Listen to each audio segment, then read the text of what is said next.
자, 그러면 이제 수투감 길라잡이 특강 두 번째 테마는 투자론입니다. 투자론.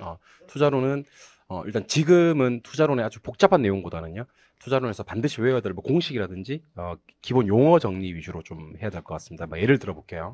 예를 들면 뭐 상관계수란 말이 나왔을 때, 또는 뭐 체계적 위험과 비체계적 위험이 나왔을 때, 그다음에 뭐 일시불의 내과계수, 연금의 내과계수, 일시불의 현가계수, 연금의 현가계수, 저당상수, 감치기금계수라는 단어가 나왔을 때 이 단어가 무엇을 의미하느냐? 기대 수익률, 요구 수익률이 나왔을 때 이 단어의 의미, 아니면 공식, 이렇게 용어와 공식 위주로 해서 정리를 해 놓으시면요. 이건 정말 만약인데, 만약 투자론에서 만약에 한 7개 정도 나왔을 때, 한 투자론에서 한 5개 정도 맞출 수 있다면 부동산 학교로는 합계 점수가 나오는 게 아니고 고득점이 나오거든요. 고득점이. 예, 그래서 민법을 정말 못해도 합격할 수 있는 그런 상황을 만들어낼 수가 있으니까, 아직까지 시험이 거의 한 1년 가까이 남은 상황에서 이 수투감 중에서 투자론, 요걸 좀 제가 정리하라는 걸 깔끔하게 좀 정리를 해주시면, 사실 한 5번 보면 게임이 끝나거든요. 사실은 많이 안 봐서 생기는 문제예요. 투자는 어렵다는 사람들 제가 물어봅니다. 몇 번 보셨어요? 이러면 안 봤대요. 아직 안 봤대요. 나는 그 사람이 왜 투자를 못하는지 알겠는데 자기 혼자 모르는 거예요. 자기 혼자만. 몇 번 보셨나요? 물어봤을 때 한 10번 봤는데 투자를 어려워해 하는 사람은 사실 없거든요. 그래서 사람들이 사실은 그렇거든요. 잘 안 되고 정리가 안 되는 부분을 좀 집중해서 많이 보셔야 되는데, 심리적으로 잘 안 되고 그 어려운 내용들을 안 보게 돼 있어. 우리가 잘하는 걸 계속 보고 못하는 걸 자꾸 안 보게 되다 보니까 이 빈익빈 부익부 현상이 심화되고, 그러다 보니까 아예 이제 꼴도 보기 싫은, 우리 왜 저 예전에 연애할 때 왜 이렇게 한번 이렇게 좀 이렇게 수틀리고 막 그러면 꼴도 보기 싫을 때가 있었잖아요.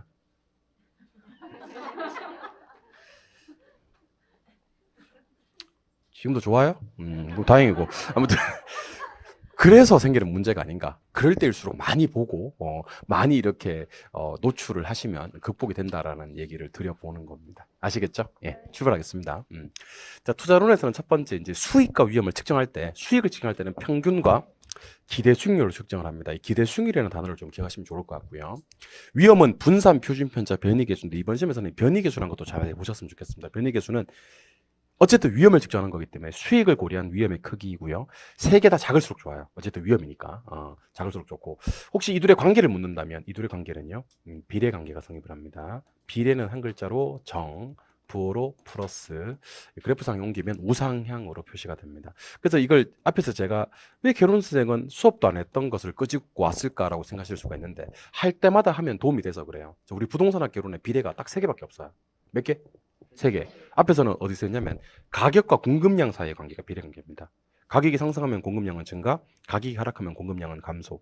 그러니까 돈 되면 팔고 돈 안 되면 안 팔고. 이걸 두 글자로 비례, 한 글자로는 정, 부호로는 플러스, 그래프상에 표시하면 우상향이었고, 위험과 수익의 관계도 비례 관계예요. 위험이 커지면 수익도 커진다. 당연한 얘기입니다.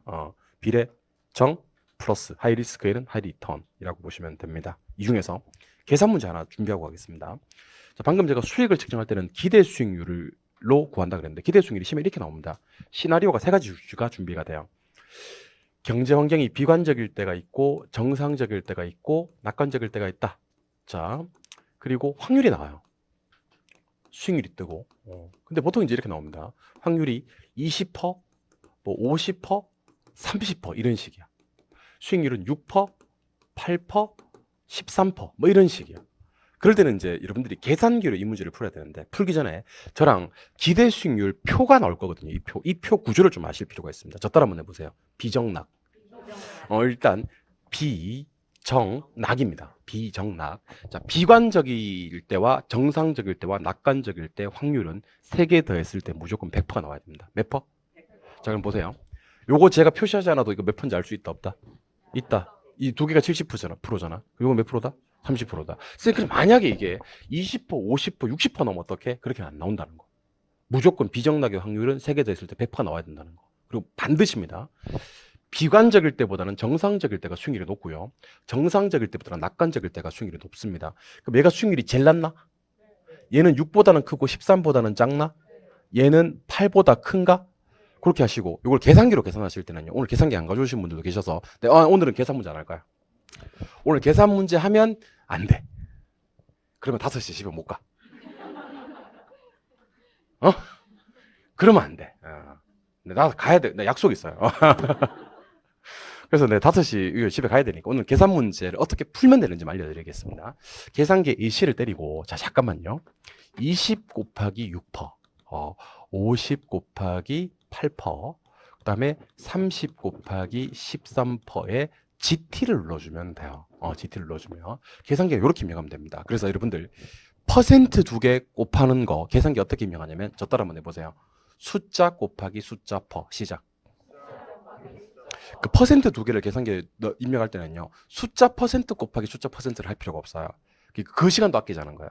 첫 번째는 그냥 숫자만, 두 번째는 숫자 는을 눌릴 필요도 없다. 숫자 곱하기 숫자 숫자 곱하기 숫자 숫자 곱하기 숫자 하면 결과값이 3개 나올 거거든. GT 누르면 지가 알아서 다 대줍니다. 아시겠습니까? 그래서 여러분들 요거 어떻게 계산할 건지 저한테 보지 말고 요걸 보고 한번 얘기해 주시기 바랍니다. 계산기 입력하는 값만 얘한테 얘기해 주세요. 시작. AC 20 곱하기 60%, 50 곱하기 8%, 30 곱하기 13%, GT 누르면 지가 알아서 계산해서 다 해준다는 말이에요. 그러니까 이거 기대중률 시험에 나오는 것은 여러분들이 나오기를 간절히 바라야 되겠어요? 안 바라야 되겠어요? 상위 말하셔야 됩니다. 이걸 우리 이번 시험에 그냥 한 문제 주는 문제로 기대중률 구하는 문제 나왔으면 좋겠다 이렇게 하시면 됩니다. 대신에 여러분들 제가 여러분들한테 기대중률 어떻게 구해요? 그럼 여러분들이 정확하게 얘기해 주셨으면 좋겠습니다. 기대중률은 저 따라 한번 해보세요. 비정나게 확률과 수익률을 곱해서 더한다. 여기다가 비정낙만 추가할게요. 자, 기대중률 어떻게 구해요? 시작. 비정낙의 비정낙의 확률은 3개 됐을 때 몇 퍼가 나오고? 100%. 비정낙의 수익률은 비관적에서 정상적으로, 정상적에서 낙관적으로 가면 갈수록 점점 뭐한다? 올라간다? 정도만 알고 계시면 좋을 것 같으세요. 오케이? 어쨌든 됐고, 평균이나 기대 수익률은 뭐를 측정하는 거고? 수익 측정하는 거고, 분산, 표준편차, 변이계수는 뭘 측정하는 거다? 위험 측정하는 거다. 잘 보시죠. 우리 부동산학 개론에서 분모분의 분자로 표시되는 것은요, 반드시 내가 알고 싶은 걸 위로, 분자로 올려요. 그러면 변이계수를 통해서 알고 싶은 건 수익이야, 위험이야? 위험이지. 그럼 변이계수를 통해서 알고 싶은 건 위험이니까 수익을 고려한 위험의 크기야, 위험을 고려한 수익의 크기야. 수익을 고려한 위험의 크기, 위험이 위로 올라간다는 사실만 알면 되는 겁니다. 아시겠습니까? 근데 저게 지금 그 동그라미 2번에 지금 제가 동그라미 한 게 무슨 계수죠? 변이계수죠. 잠깐 칠판 한번 보실랍니까? 요거는 아직 몰라도 되는데 여러분들 그래도 오늘 그래도 날씨도 추운데 오셨잖아요, 그죠? 그래서 내가 선물 같은 거 하나 드리겠습니다. 칠판 잘 보세요. 우리 부동산학 개론에 보면 이제 계수라는 게 몇 가지가 있습니다. 한 5가지 정도 보시면 될 것 같은데, 첫 번째가 아직은 안 배웠는데 입지계수라는 게 있어요. 이번 시험에 한번 나올 것 같은데, 입지계수. 영어로는 LQ라고 하는데 공식이 이렇습니다. 이 전국의 전 산업, 특정 산업, 지역의 전 산업, 특정 산업에서 공식이 번분수로 계산하는데 저 따라 한 번만 해보세요. 전국의 전특, 지역의 전특. 시작. 전국 전특, 지역 전특 해가지고 그러니까 1보다 크면 기반 산업이라 그래요. 작으면 비기반 산업이라고 하고 이건 아직 안 배운 거라서 그냥 입지계수라는 게 있다 정도만 기억을 할게요. 영어로는 뭐라고 부른다? LQ. 두 번째. 방금 했습니다. 방금 우리가 이제 뭐 했죠? 변이계수라는 거 있었습니다. 변이계수는 아까 제가 수익을 측정하는 거라 그랬어요. 위험을 측정하는 거라 그랬어요. 그래서 공식이 수익분의 위험에서 위험을 위로 올린다 그랬죠. 요거 두 번째 변이계수. 세 번째가 상관계수라는 게 있습니다. 오늘은 4개만 합시다. 5개까지 하지 말고 4개만 합시다. 5개 너무 많다 오늘은.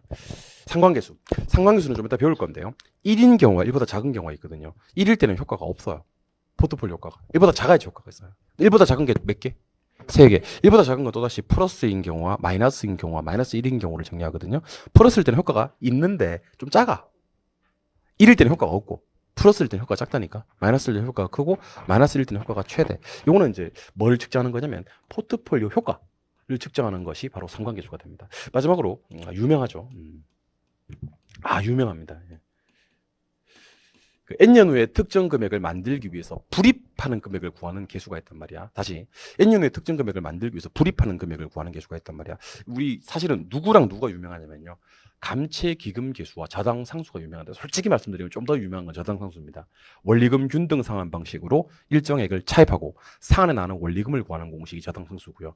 N년 후에 특정 금액을 만들기 위해서 불입하는 금액을 구하는 공식이 감채기금계수입니다. 감채기금계수는 하나를 외워가시면 좋습니다. 여러분들 5년 뒤에 1억 만들고 싶어요.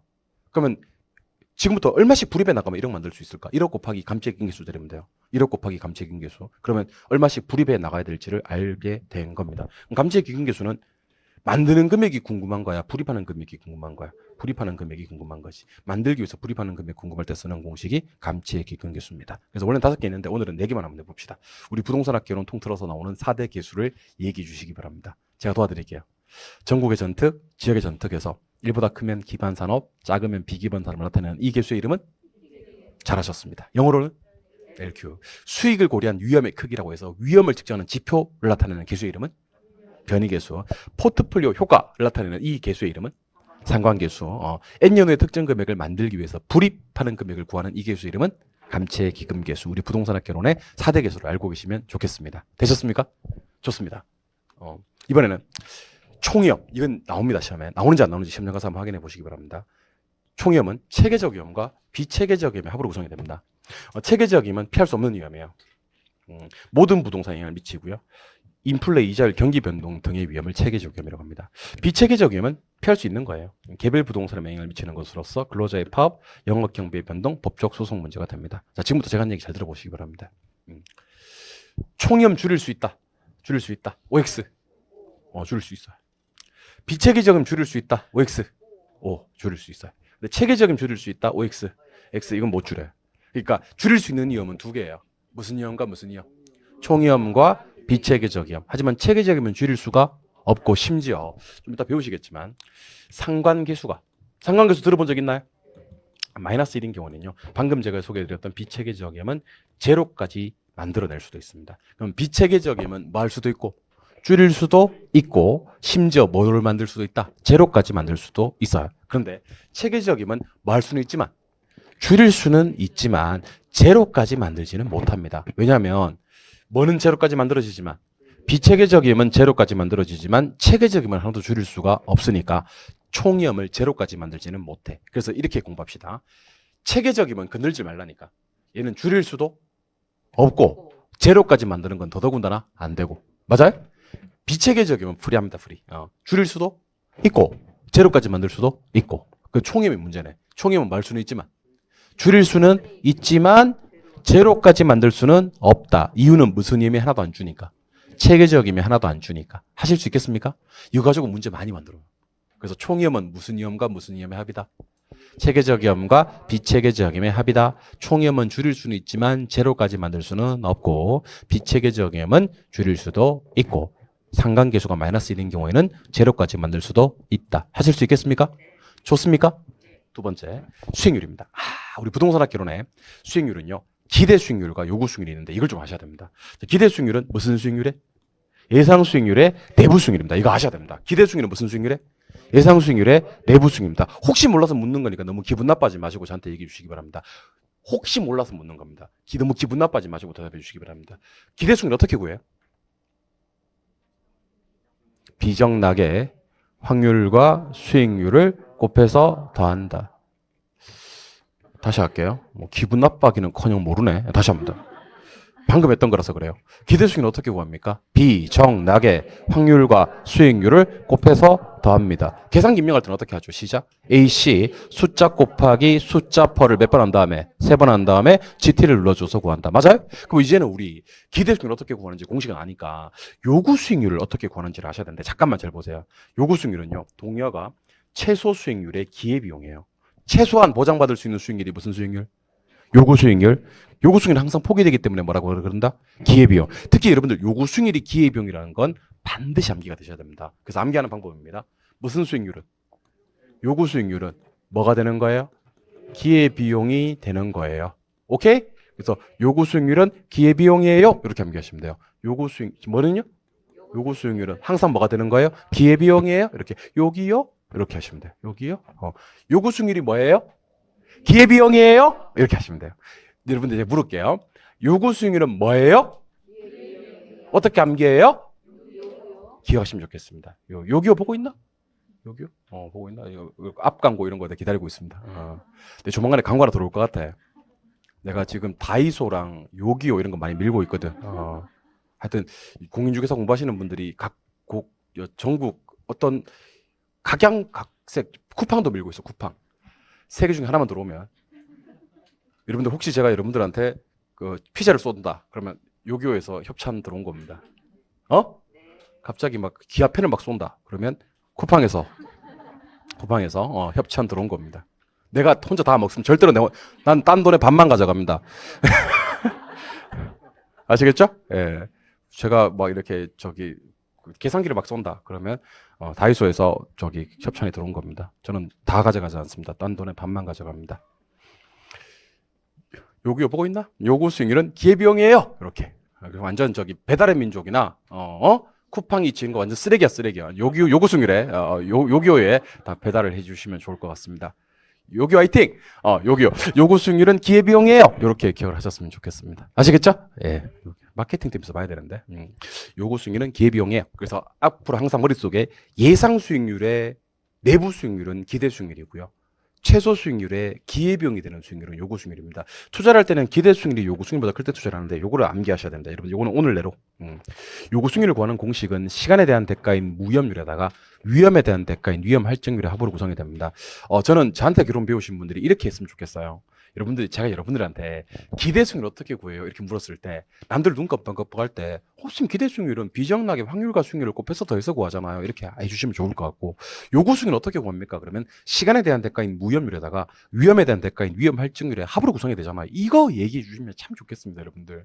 그것도 시험을 1년 남긴 상황에서 여러분들 기대 수익률 어떻게 구해요?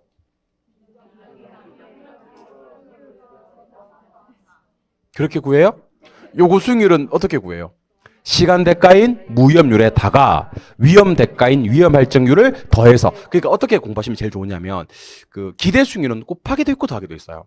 비정락의 확률과 수익률을 일단 곱해서 더하는 거예요. 근데 요구 수익률은 더하기밖에 없어요. 두 개만. 시간 대가인 무위험률과 위험 대가인 위험 할증률의 합으로 구성이 됩니다. 그럼 절 보시고 요구 수익률이 커지는 방법은 일단 뭐가 커지거나 무위험률이 커지거나 아니면 뭐가 커지거나 위험 할증률이 커지거나 둘 중에 하나예요. 그래서 이런 문제가 온지 X인지를 얘기해 볼래요. 이거 얼마나 쉬운 문제인지 알려드리겠습니다. 자 보세요. 무위험률이 하락하면 요구 수익률이 상승한다. OX. X. 무위험률은 뭐예요? 상승해야 요구 수익률이 상승하지. 이런 게 기출 문제예요. 이런 게 기출 문제라니까. 다시. 무위험률이 상승하면 요구 수익률은 하락한다. X. 무위험률이 뭐하면 상승하면 요구 수익률이 상승한다. 요구 수익률은 무엇과 무엇을 합으로 구성이 되는데 시간 대가인 무위험률과 위험 대가인 위험 할증률의 합으로 구성이 되는데 그중에서 하나가 커졌대. 그럼 당연히 요구 수익률이 상승할 거 아니야. 그럼 이런 질문 틀리는 사람들은 요구 수익률 공식을 몰라서 틀리는 거예요. 아시겠어요? 그러니까 공식은 꼭 계산 문제만 적용되는 건 아닙니다. 공식이 이론으로 진짜 많이 나옵니다. 한 번 더 하겠습니다. 기대 수익률은요. 비정락의 확률과 수익률을 곱해서 더해서 구하고요. 요구 수익률은 시간 대가인 무위험률과 위험 대가인 위험 할증률의 합으로 구성이 된다. 이렇게 얘기해 줄 수 있었으면 좋겠습니다. 하실 수 있겠습니까? 우리 부동산 학개론의 꼴랑 수익률 해봐야 몇 개밖에 없는데 두 개밖에 없는데 무슨 수익률과 기대 수익률과 요구 수익률 질문 드립니다. 예상 수익률의 내부 수익률은 기대 수익률이고 최소 수익률의 기회비용은 요구 수익률입니다. 기대 수익률 어떻게 구해요? 비정락의 확률과 수익률을 곱해서 더해서 구하고요. 요구 수익률 어떻게 구해요? 시간 대가인 무위험률에다가 위험 대가인 위험 할증률을 합해서 구하는 겁니다. Understand? 이번엔 포트폴리오로 가도록 하겠습니다. 포트폴리오 효과 크게 하는 방법은요. 자산수를 많게 하는 게 좋아요. 수익률이 다른 방향, 반대 방향으로 움직이게 하는 게 좋고요. 제일 중요한 게 나옵니다. 상관계수가 낮아서 마이너스 1로 가게 할수록 좋습니다. 근데 상관계수는요. 2등분 할 수 있어야 되고요. 4등분 할 수 있어야 됩니다. 그래서 저랑 이렇게 합시다. 상관계수 준비 그러면 오른손으로 통일합니다. 오른손으로. 상관계수 준비 그러면 아니요. 저 엄지가 보이면 안 돼. 엄지가 보이면 안 되고 제 눈에 손가락이 3개, 4개 보여야 돼. 근데 첫 번째 손가락과 요 세 번째, 두 번째, 세 번째, 네 번째 손가락을 떨어뜨려 놔두셔야 됩니다. 이렇게. 오케이? 다시 상계수 준비. 이렇게 하면서 뭐라고 하냐면 포트폴리오 하시면 포트폴리오는 손가락 4, 1, 2, 3, 4. 4개 손가락 4개. 상관 별짓을 하네. 자, 상관계수 준비 하면 4 이렇게 4개를 꺼내시면서 요게 뭐예요? 1. 요 1보다 작아요. 작년 기출 문제입니다. 올해 기출 문제입니다. 올해 기출 문제 이게 나왔다니까. 이거 따라 하신 분들은 안 틀렸다니까. 근데 뭘 이런 거라고 해. 틀렸다니까. 지문 1번에 나왔어. 다음 포트폴리오 이론에 대한 설명에다 가장 틀린 것을 찾아라. 1번. 이게 나왔다니까. 뭐가? 상관계수가. 얼마나 쉽게요? 1일 때는 효과가 없어요. 이건 1보다 작은 거야. 1일 때는 효과가 없고 1보다 작으면 효과가 있어. 1보다 작은 건 또다시 몇 등분? 3등분. 자, 따라서요. 플러스, 마이너스, 마이너스 1. 그러면 상관계수에서는 플러스 1과 플러스를 다른 걸로 봐요? 같은 걸로 봐요? 다른 걸로 봐요. 플러스 1일 때는 효과가 없고 플러스는 0.8, 0.7, 0.5 그런 거야. 효과가 있어. 있는데 작아. 마이너스는 효과가 크고 마이너스 1일 때는 효과가 최대. 마이너스 1일 때는 어떻게 되는지 아세요? 비체계 적이면 제로까지 줄일 수가 있습니다. 오케이? 근데 우리 이번 시험 어떻게 나왔냐면 상관계수가 0이면 포트폴리오 효과가 최대가 된다 이렇게 나왔습니다. 상관계수 0이면 볼 필요가 없어. 상관계수 0은 선택지 없다니까. 선택지는 뭐가 있어? 1인 경우와 1보다 작은 경우. 1보다 작은 경우는 또다시 몇 등분? 3등분. 뭐? 플러스, 마이너스, 마이너스 1. 선택지 0이 없다니까 씨. 근데 고민했다니까 사람들이. 상관 0 뭐지? 0 뭐지? 했다니까. 포트폴리오 효과가 최대라 그러면 상관계수가 뭐? 마이너스 1. 오케이? 효과가 없으려면 1. 그럼 2등분하면 2등분도 시험에 나와. 어떻게 하면 포트폴리오 효과가 있어? 1보다 작으면. 뭐면 효과가 없어? 1이면. 1보다 작은 건 또다시 몇 등분? 3등분. 효과. 작고, 크고, 최대. 요거는 플러스 1. 요거는 플러스, 마이너스, 마이너스 1. 뭐랑 뭐를 구분해야 돼? 플러스 1이랑 플러스랑 구분해야 돼. 오케이? 여러분들, 아예 없는 거랑 있는데 작은 건 같은 말이라 그랬어요. 제가 다른 말이라 그랬어요. 다른 말. 옆에 학생이 눈이 작은 친구한테, 야, 너는 눈이 작구나 해야 돼? 눈이 없구나 해야 돼? 다시 얘기해봐. 눈이 작구나, 없구나? 작구나 해야지. 있긴 있다니까. 잘 보면 있다니까. 예, 눈이 있는데 작을 뿐이지.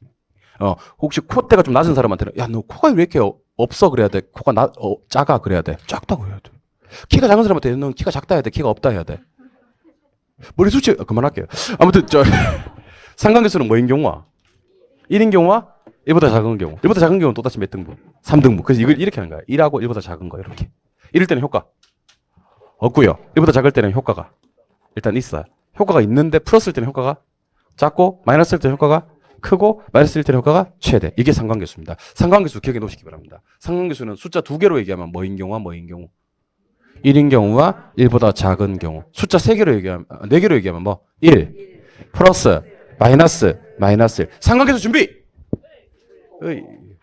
포 그렇죠. 포 좋습니다. 포 좋네. 상관계수 준비. 포 이렇게.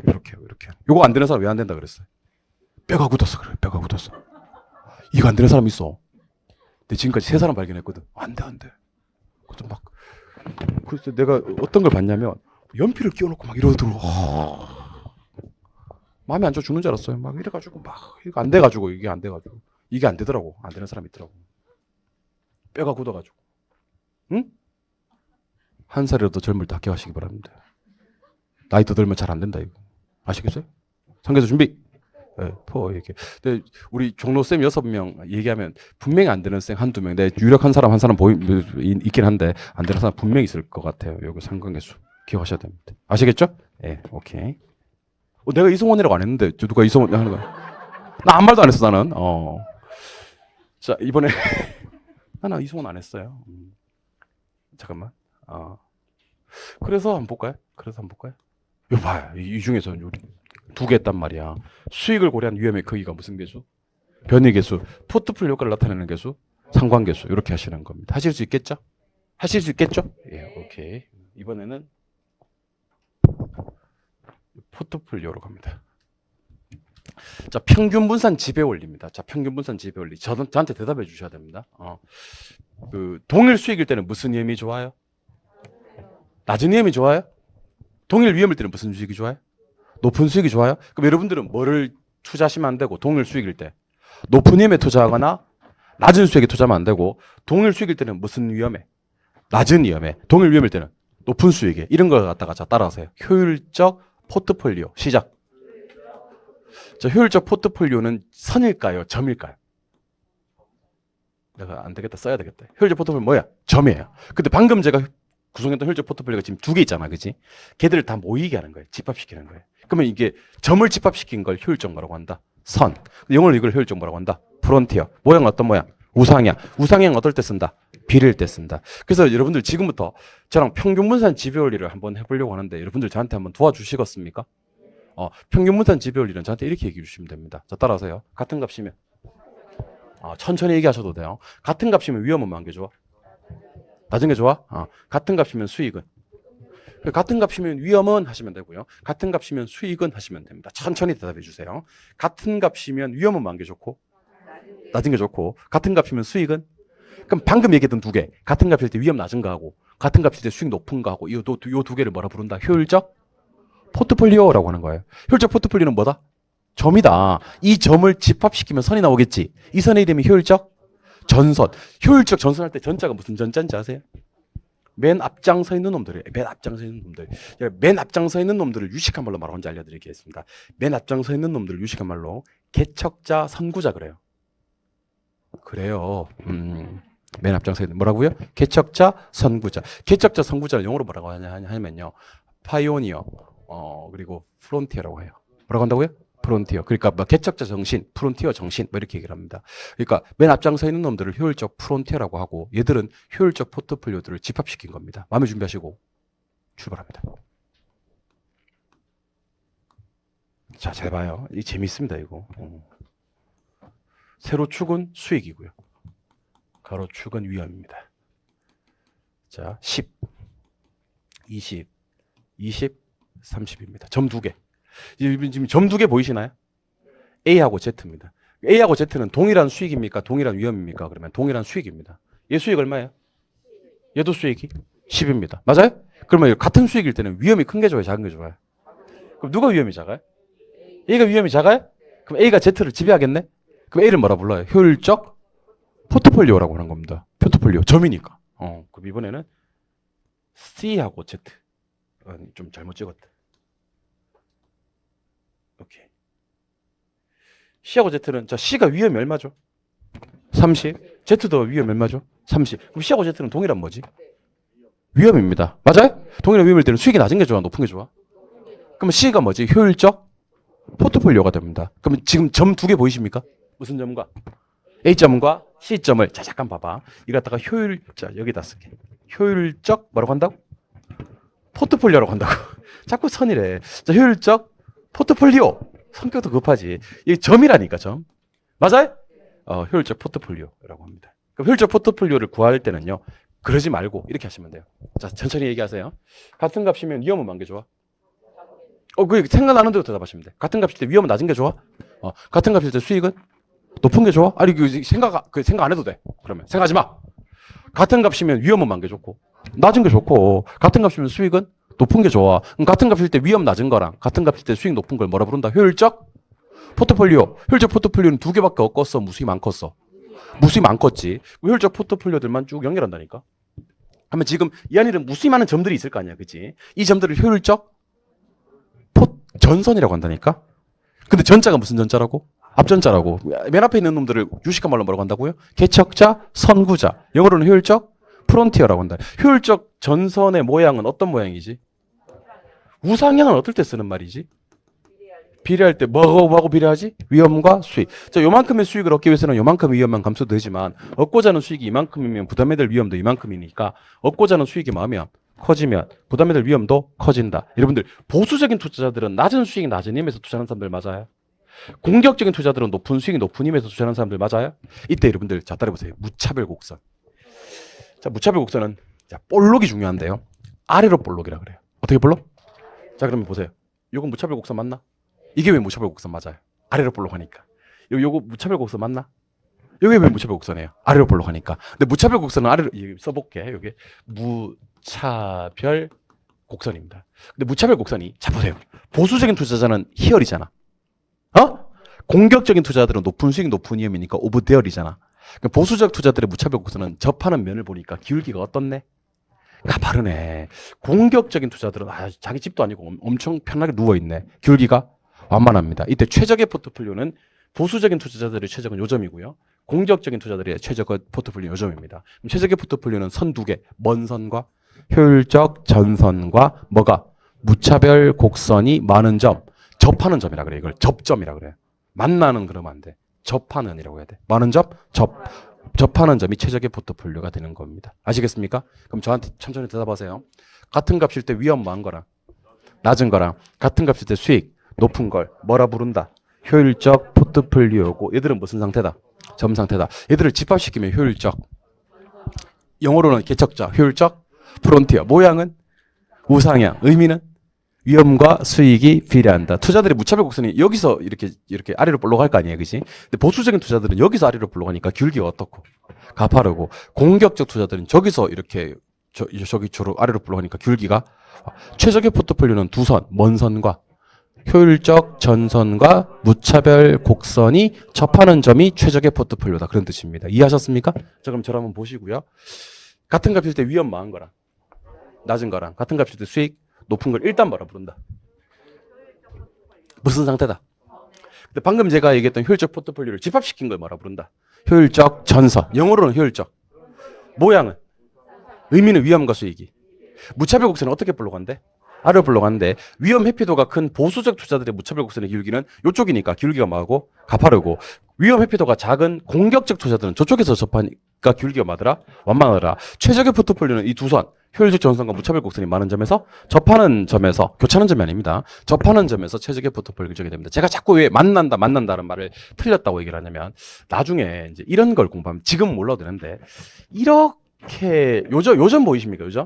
요점은 최적이 아니라 그래요. 요점 보이십니까? 요점은 최적이 아니라 그래요. 여러분들 만날 때 어떻게 만나면 안 되냐면, 교차하면서 만나면 안 돼요. 만날 때 접하면서 만나야 돼요. 그래서 만난다가 틀린 말이라니까. 여러분들 만나면 다 좋아? 잘 만나야 좋아? 그렇지. 이거 여러분들 결혼 안 했죠? 결혼한 사람한테 물어봐. 막 만나면 어떻게 되는지.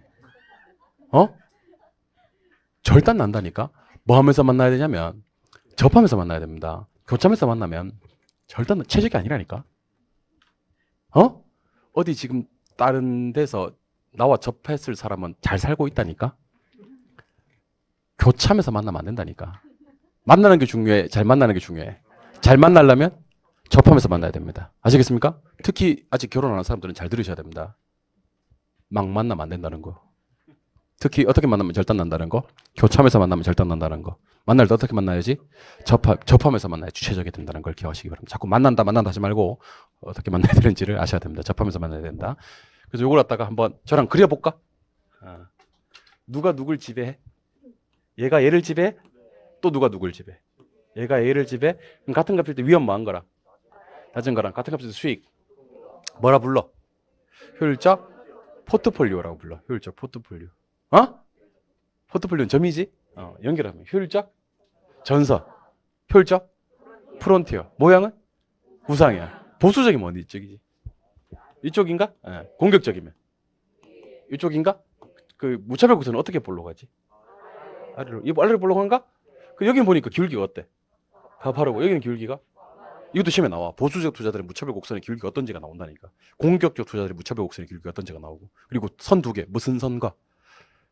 효율적 전선과 무차별 곡선이 많은 점, 접하는 점에서 최적의 포트폴리오 결정이 된다. 이렇게 하시는 겁니다. 오케이? 마지막으로 이번 시간 마지막에 화폐 시간같이. 이거는 너무 어려워서 오늘은 그냥 편안하게 정리를 좀 하려고 합니다. 자, 마음의 준비를 하시고 일단 이거부터 하셔야 됩니다. 미래 가치를 계산하는 공식이 3개 있는데 저한테 결혼 배우신 분들은 오늘은 이렇게 합시다. 자, 따라하세요. 일내, 연내, 감기. 이거 아까 살짝 한번 했었어요. 현재 가치 계산하는 공식은 자, 따라해봐. 일현, 연현, 저상. 이렇게 하고 제가 그림을 3개만 보여드릴 거니까 한번 잘 듣고 오시기 바랍니다. 자, 한번 보세요. 좀 어렵습니다. 이거는 인정하는 부분입니다. 자, 잘 보세요. 예.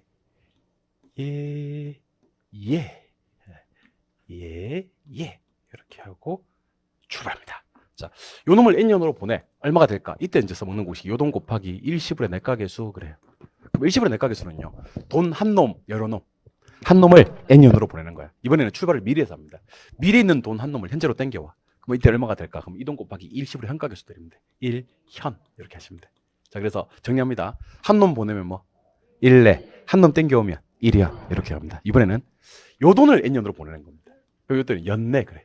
뭐예요? 연내. 자, 아까 1내와 연내 차이 좀 알려드릴게요. 둘 다 n년으로 보냅니다. 근데 한 놈만 보내면 뭐고요? 1내고 여러 놈을 보내면 뭐예요? 제가 한번 해보겠습니다. 잘 보세요. 재밌어 이거. 자, 1억을 갖다가 5년으로 보내. 1억을 5년으로 보내. 이때는 1억 곱하기 뭐 때리면 될까? 1내. 답이 뭘까? 답이. 1억을 5년으로 보내면 답이 1억 얼마야? 얼마라고요? 1억 얼마. 1억에 뭐가 붙을 때니까? 이자가 붙을 때니까. 그럼 연내가 뭔지 알려드릴게요. 연내가.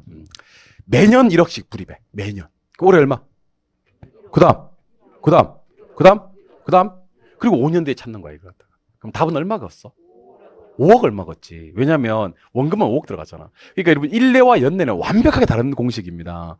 자, 1억 한 번 넣고 5년 후에 찾으면 뭐고요? 1억 곱하기 1내. 1억 5번 넣고 5년 후에 찾으면 1억 곱하기 연내. 그리고 내 이런 사태가 벌어질 줄 알고 미리 얘기했었습니다. 5년 후에 1억을 만들기 위해서. 뭐 하기 위해? 만들기 위해서 얼마를 불입하면 되는지가 알고 싶어. 내가 알고 싶은 금액은 뭐지? 불입하는 금액이지. 이때 써먹는 공식이 감기야. 뭐라고요? 감기. 내 이런 사태가 벌어질까 미리 얘기를 했다고. 그러니까 여러 놈 보내면 뭐고요? 연내고 저거 만들기 위해서 불입하는 건 뭐예요? 감기가 됩니다. 이번에는 아까 한 놈 땡겨오면 뭐라 그랬지? 1현. 미래에 있는 돈 한 놈, 미래에 있는 돈 여러 놈 땡겨오면 연현이라 그래. 뭐라고요? 연현. 자, 땡길 때 한 놈 땡기면 1현, 여러 놈 땡기면 연현. 자, 지금부터 화폐 시간 가치 계수의 끝판왕 하나 나옵니다. 지문 5개 중에서 얘가 안 나오는 경우는 없어. 은행 가서 일정을 빌렸대. 원리금 균등 상환 방식으로. 무슨 균등? 그리고 차입을 한 다음에 매년 얼마씩 상환해 나가야 될까? 상환해 나가는 원리금이 궁금한 거야. 자, 그러면 이걸 이제 우리가 저당상수라고 하는데 저당상수를 통해서 알고 싶은 금액은요. 차입한 돈일까? 상환해 나가는 원리금일까? 나는 원리금이야. 그러면 질문. 감채 기금계수를 통해서 알고 싶은 것도 작은 원. 저당상수를 통해서 알고 싶은 것도 작은 원. 둘 다 무슨 원이 궁금하다? 작은 원. 자, 작은 원이 궁금해. 저거 만들기 위해서 얼마씩 불입해 나가면 될까? 이때는 뭐를 쓰고? 감채 기금계수. 요거 빌리고 대출 받고 차입해 나가는 원리금 상환액이 궁금할 때는 뭐야? 상환해 나가는 원리금 상환액이 궁금할 때는 저당상수를 쓴다. 저당상수가 심히 안 나오는 경우는 없을 거야 아마. 지문 5개 중에 하나는 무조건 저당상수가 차지합니다. 그런데 같은 그림 베이스에 화살 표시가 왔다 갔다 반대일 때 우리는 이것을 역수라 그래. 그래서 제가 오늘 목표가 3개 있는데 그 중에서 첫 번째 목표는 적어도 1내가 뭔지, 연내가 뭔지, 감기가 뭔지, 1년이 뭔지, 연년이 뭔지, 저상이 뭔지 요 개념하고요. 두 번째가 역수입니다. 역수. 자, 같은 그림에 화살 표시 왔다 갔다 다를 때 우리는 이것을 역수라고 합니다. 근데 역수는 상당히 쉬워요. 총 몇 개밖에 없냐면 6개밖에 없는데 3쌍이 역수입니다. 몇 쌍? 3쌍. 근데 여기서 1은 1끼리 역수야. 1은 몇 개밖에 없겠어? 2개밖에 없겠지. 일시불의 내과계수 역수는 일시불의 평가계수, 일시불의 평가계수 역수는 일시불의 내과계수. 그러면 끝났어. 자, 보세요. 1내하고 1년이 역수고 1년하고 1내가 역수거든. 여러분들 코프가 뭐야? 코프. 캐치 어 콜드. 감기지, 감기. 감기 영어로 몰라요? 감기 조심하세요. 감기. 감기가 언제 한 번씩 걸리냐면 연내 감기 한 번씩은 걸려. 1년 안에 감기 한 번씩 걸린다고. 그럼 여러분들 질문 드리겠습니다. 연내 뭐 걸려? 감기는 언제 한 번씩은 꼭 걸려? 연내. 감기 연내 꼭 한 번 걸려? 이렇게 암기하시는 겁니다. 감기 언제 걸려? 연내 뭐가 걸려? 그럼 끝났잖아 봐. 1은 1끼리라 그랬잖아. 1내 역수가 뭐야? 1현. 1현 역수가 뭐야? 1내. 감기 언제 걸려? 연내 뭐가 걸려? 그러면 연현이랑 저상은 당연히 역수가 되는 겁니다. 외롭게 남아있는 게. 그러면 끝났어. 역수. 자, 1내. 1현. 1현. 역수고요. 연내. 감기. 그럼 외롭게 남아있는 2개. 연현. 저상. 연현이 각각 역수입니다. 그리고 오늘은 제가 욕심내지 않겠습니다. 공식은 딱 2개만 암기할 겁니다. 공식 몇 개? 그리고 이 2개 공식이 시험장에서 어떻게 써먹는지를 제가 다 알려드릴 겁니다. 여러분들 긴장하시기 바랍니다. 1내하고 1현만 오늘 암기해드릴 겁니다. 대신 이건 오늘 암기해. 좋은 말로 할 때. 1내는 1 플러스 R의 N승. 1년은 1 플러스 R의 N승 분의 1입니다. 다시 1년은 뭐라고요? 플러스 R의 N승. 1년은 1 플러스 R의 N승 분의 1입니다. 여러분들 지금부터 하는 얘기 잘 들으시기 바랍니다. 우리가 저 뒤에 가시면 이런 걸 배운다? 자, 보세요. 이 재조달 원가라는 걸 구하셔야 돼. 뭘 구하셔야 한다고? 진짜 오늘 할 거야 이거. 재조달 원가 핵심입니다. 핵심. 재조달 원가 구한 다음에 여기다 감가 수정을 때리거든. 그래서 적산가액을 구할 건데 시험에서는 재조달 원가를 준다 안 준다? 절대로 안 준다. 우리 시험 재조달 원가 주는 시험 아닙니다 여러분들. 근데 어떻게 주는지 아세요? 신축 공사비가 3억이다 이렇게 줘. 공사비가 3억이다. 그리고 준공이 언제 되냐면 2020년도 준공, 2023년도 자 이렇게 나옵니다. 기준 시점. 그러니까 사용 승인은 언제 이루어졌고? 2020년. 기준 시점은 23년. 몇 년 지났지? 근데 매년 5%씩 가격이 상승했다 이렇게 나옵니다. 매년 5%씩 가격이 상승했다. 그럼 제조단원가 구하라. 그러면 그때 어떻게 하냐면 이게 3억 곱하기 1.05의 삼승 이렇게 할 거거든. 그때 갑자기 이제 우리 수험생들이 앞에 1% 이거 뭐야? 막 그래요. 근데 내가 일시불의 내과계수잖아. 그러면 뭐라는지 아세요? 일시불의 내과계수 뭐야? 일시불의 내과계수. 뭐 그건 앞에서 했는데 앞에서 언제 했어 일시불의 내과계수를 막 그런다니까. 일시불의 내과계수가 1 플러스 R의 N승입니다. 1이 플러스가 앞에 있고 R이 5%니까 0.05 그리고 N승이 3년이니까 3승을 때려주는 거야. 오케이? 그러면 3억은 뭐고? 신축공사비고 3억 곱하기 1.05의 3승한 값이 뭐가 된다? 제조단원가가 된다. 그때 짜잔하고 일시불의 내과계수가 나타나는 겁니다. 오케이? 두 번째, 아직은 안 배웠는데 그냥 편하게 들으셔야 됩니다. 자, 나중에 미래지 미래. 3년 후 하겠습니다. 3년 후. 몇 년 후에? 3년 후에 그 신도시가 개발이 되면 3억 500이래 이 땅. 신도시가 안 개발되면 신도시가 개발되면 잠깐 죄송합니다. 6억 500이래 6억 500. 6억 500. 신도시가 안 개발되면 3억 250이래. 근데 신도시로 개발될 확률이 40%래. 그러면 시험에서 어떻게 나오냐면 잘 들으셔야 됩니다. 정보의 현재 가치를 구하시오 이렇게 나옵니다. 무슨 가치? 정보 현재 가치. 잠깐 어떻게 계산을 알려드릴게요. 그냥 아직 몰라도 돼. 얼마에다가 6억 500에다가 빼기 3억 250 한 다음에 몰라도 돼. 곱하기 몇 퍼? 60%. 60% 해주신 분들은 그 개념 이해 과정을 갖다가 동영상을 미리 듣고 오신 분들입니다. 복 받으실 겁니다. 60% 하고 끝내면 절단 나누기. 자, 잘 보세요. 할인율이 10%다 이렇게 나오잖아. 그럼 나누기 1.1 는을 때려주는 겁니다. 이게 뭐냐면 이것을 갖다가 1.1의 3승으로 나눈 값입니다. 그러니까 미래에 있는 돈을 현재 가치로 당길 때는요 1 플러스 R의 N수로 나눠주는 겁니다. 그때 일시불의 현가계수를 적용하는 겁니다. 일시불은 무슨 계수? 그리고 그냥 들어봐. 아직 하지마. 아직 필기하면 안 돼. 이거 아직 우리 안 배워서 그래. 그 수입이 1년 후에 수입이 있고 지출이 있습니다. 지출이 자 이렇게 나옵니다. 300만 원, 100만 원, 100만 원, 100만 원 이렇게 나옵니다. 수입이 630, 420, 315, 그다음에 262.5만 원 이렇게 나옵니다. 그렇고 수년가를 구하시오 이렇게 나옵니다. 뭘 구하시오? 수년가는요 들어온 돈의 현가에서 나간 돈의 현가를 빼야 되거든요. 근데 나간 돈은 현재 가치가 맞는데 들어온 돈이 이게 1년 후에 들어온 돈이야. 자신 있나? 자신 있습니다. 무조건 1년 줍니다. 그리고 할인율이 5%다고 이렇게 나옵니다. 그럼 이제 나누기 1.05를 나눠주거든요. 그러면 쌤 1.05 이거 어디서 나왔어? 그래요 또 나한테. 그러니까 말이 안 통하는 거지. 1.05가 어디서 나오냐면요 1 플러스 R의 N승분의 1로 나눠주는 겁니다. 1 플러스 R의 N승으로. 근데 1년 후니까 1승 하나만 하고 5%니까 1.0으로 나눠주는 겁니다. 그럼 이게 이제 600 나와요. 요게 400 나오고 요게 300 나오고 요게 뭐 250 나와요. 그럼 빼주면 수년가는 요거 300이고요. 요거 300이고요. 요거 200이고요. 요거 150이고 이렇게 구하는 거거든요. 할인한 다음에 빼주는 거. 그때 일시불의 현가계수를 적용하는 겁니다. 그러니까 오늘 제가 여러분들한테 욕심내는 건 아닌데 1내 1 플러스 R의 N승과 1현 1 플러스 R의 N승분의 1의 공식을 모르면 조금 곤란하다는 얘기를 드려봅니다. 마음의 준비하시고 출발합니다. 한 놈 보내면 1내 한 놈 땡겨오면 1현 둘은 무슨 관계? 역수. 여러 놈 보내면 연내 요거 만들기 위해서 불입하는 거야. 감기 이상소리 하지 말고 둘은 무슨 관계? 역수. 여러 놈 땡겨오면 연현 요거 차입하고 상내 나눈 원리금 저상 둘은 무슨 관계? 역수. 오케이? 공식은 몇 개만? 두 개만. 1내 공식은 뭐야? 1 플러스 R의 N승. 1현 구하는 공식은 뭐예요? 1 플러스 R의 N승분의 1. 그 느낌적으로는 1 플러스 R의 N승을 곱하면 미래가치가 되고 1 플러스 R의 N승으로 나눠주면 현재가치가 된다는 느낌만 우리가 있으면 좋겠다라는 얘기를 드려봅니다. 아시겠습니까? 그래서 마음의 준비하시고 출발합니다. 자, 이런 N년으로 보내면 뭐예요? 1내 매년 이런 식을 N년으로 보내면 연내 만들기 위해서 불입하는 건요? 감기. 이름만 현재로 땡기면요?